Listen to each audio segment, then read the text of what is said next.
आप जो कुछ भी करना चाहते हैं, आप खुद को अपने अंदर खुशी और स्पष्टता के क्षण तक लाएं। उस क्षण आप जो निर्णय लेते हैं, चाहे आप मर भी जाएं, आपको वही करना चाहिए। जब भी आपकी भावनाओं में उतार चढ़ाव आता है, आपका मन कई चीजें कहता है, ये महत्वपूर्ण नहीं है। वो आज एक बात कहता है, सुबह एक बात, शाम को कुछ और। वो आज एक बात कहता है और कल दूसरी बात। ये कोई महत्व नहीं रखता।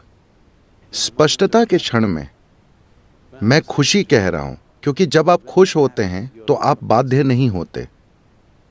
जब आप बहुत खुश और स्पष्ट होते हैं, उस समय अगर आप चीजों को देखते हैं और सोचते हैं कि हाँ, ये करना मेरे लिए बेहतर होगा, बस वही करें, फिर चाहे वो नर्क जैसा ही लगे। ये मायने नहीं रखता कि आप 10 साल तक नर्क से गुजरते हैं, आप बस वही करें, क्योंकि आपकी खुशहाली वही है। जब आप बाध्यता के अलग अलग स्तरों पर होते हैं, उस समय अगर आप निर्णय लें कि किधर मुड़ना है, तो आप अंतहीन रूप से खो जाएंगे। ये इस बारे में नहीं है कि आप क्या कर रहे हैं, बस आप उसे दृढ़ता के साथ कर रहे हैं। हर दिन आप ऑफ एंड ऑन रहते हैं, तो वो नहीं होता।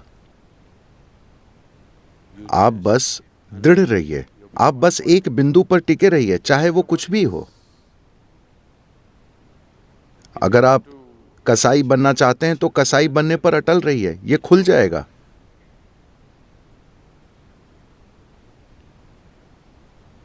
एक क्षण के लिए भी ढुलमुल मत बनिए। आपने स्पष्टता और खुशी के क्षण में जो निर्णय लिया है, बस उस पर टिके रहिए, जरा सा भी हिले डुले बिना। उससे आपको कोई वंचित नहीं कर सकता। हर दिन जब आपके विचार और भावनाएं इधर उधर उड़ते रहते हैं, आप अपना मन बदलते रहते हैं, आप गोल गोल घूमते रहेंगे, अंतहीन रूप से गोल गोल घूमते रहेंगे, क्योंकि जो अक्सर दिशा बदलता है, साफ है कि उसे कहीं भी जाने में दिलचस्पी नहीं है ना? आप जानते हैं कि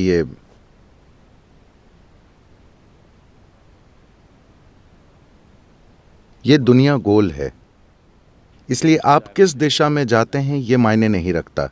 जब तक कि आप दिशा बदले बिना चलते रहते हैं, आप सफर को पूरा करेंगे, है ना? आप यात्रा पूरी करेंगे, है ना? अगर आप अपनी दिशा बदलते हैं तो ये आपको एक अनंत, हमेशा खोए रहने की एक अंतहीन स्थिति में डाल देगा। तो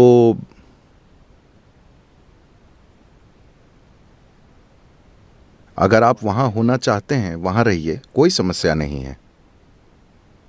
आप यहां होना चाहते हैं, यहां रहिए। रोज रोज अपना मन मत बदलिए, सुबह एक ओर, शाम को दूसरी ओर। आप अपने लिए और अपने आसपास हर किसी के लिए एक यातना है। जो लगातार अपना मन बदलता रहता है, वे अपने और अपने आसपास हर किसी के लिए एक यातना है ना?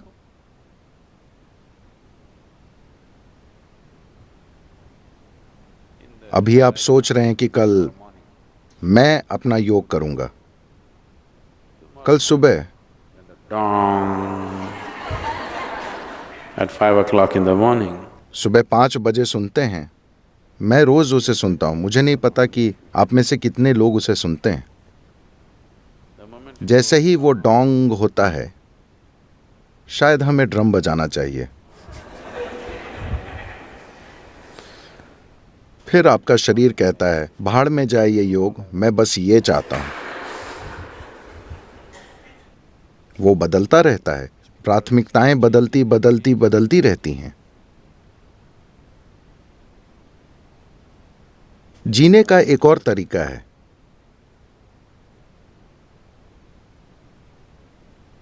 जहां आपके जीवन की सबसे बड़ी खुशियां, आपके जीवन के सबसे बड़े सुख ऐसे लगेंगे जैसे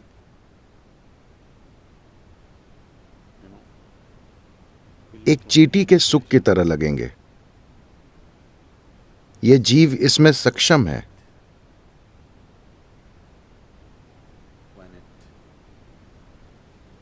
जब बात शरीर और दिमाग की आती है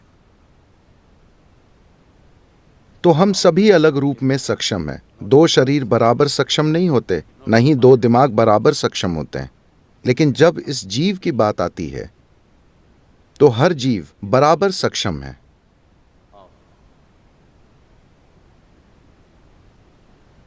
अपने भीतर अस्तित्व को समेटने में। वैज्ञानिक कहते हैं कि यह लगातार फैल रहा है, उसे कैसे समेटना है, यही सारी सुंदरता है। That which is endless, that which is eternal. जो अंतहीन है, शाश्वत है, जो असीम है और जो लगातार फैल रहा है, उसे इस जीव में समेटा जा सकता है। इस मामले में दो जीव अलग अलग क्षमतावान नहीं होते, हर जीव बराबर सक्षम होता है। ऐसा इसलिए नहीं होता क्योंकि आप दिशा बदलते रहते हैं। जब भी आपको एक छोटा सा कोना मिलता है जो आरामदेह है, आप वहीं रहने की कोशिश करते हैं। This so-called getting civilized has become a इस सभ्य होने की कोशिश ने आध्यात्मिक प्रक्रिया को बहुत बड़ा नुकसान पहुंचाया है। यह जरूरी नहीं है, मगर मैं कहना चाहूंगा, क्योंकि अगर आप नोमैड होते, आप नोमैड का मतलब जानते हैं? इसका मतलब है कि आप मैड नहीं हैं।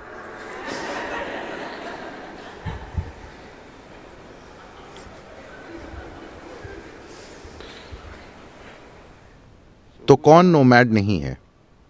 जो मैड है। जो मैड यानी पागल है, वो टिक जाता है। जो मैड नहीं है, वो चलता रहता है, कहीं भी ठहरता नहीं है। जैसे ही हम नोमैड होना बंद हुए तो हम सुरक्षा और कुशलता के एक पागलपन में पड़ गए। चाहे वो शारीरिक हो, मनोवैज्ञानिक हो या भावनात्मक, हम हमेशा उस कोने की तलाश में रहते हैं जहां हम आराम से सो सकें। और एक बार आपको वो कोना मिल जाता है और वो बहुत बढ़िया और आरामदेह हो जाता है, तो आपके अंदर बाहर निकलने और फिर से यात्रा करने की हिम्मत नहीं होती। तो अगर आप सिर्फ एक पिकनिक मनाना चाहते हैं तो ठीक है, वो ऐसा ही लगता है जब अगर आप वेलंगरी पहाड़ की चढ़ाई करना चाहते हैं तो आपको एक निश्चित दूरी तक चढ़ाई करनी पड़ती है, जहां आपके घुटने चटक रहे होंगे और आपकी सांस भाप के इंजन की तरह लग रही होगी। a steam locomotive. फश फुश चल रही होगी।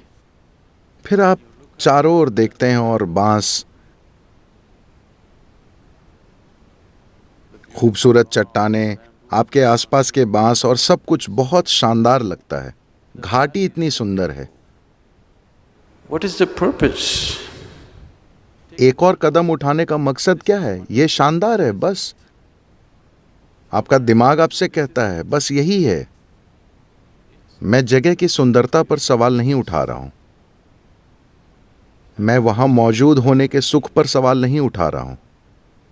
मगर अभी यह तर्क आया है, यह नया तर्क आपके अंदर आया है, सिर्फ इसलिए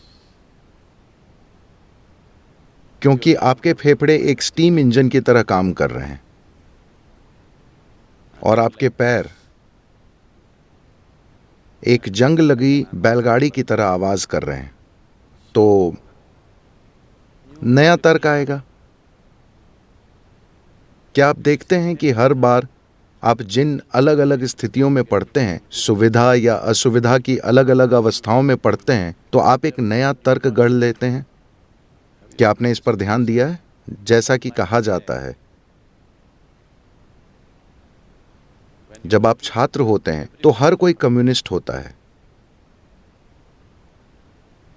जैसे ही आपकी शिक्षा पूरी होती है और आपको नौकरी मिलती है, आप समाजवादी बन जाते हैं। और शादी होते ही आप पूंजीवादी हो जाते हैं। आपकी नई स्थितियों, सुविधा या असुविधा के अलग अलग स्तरों के अनुसार तर्क के नए स्तर आएंगे। तो ऐसा होता रहता है।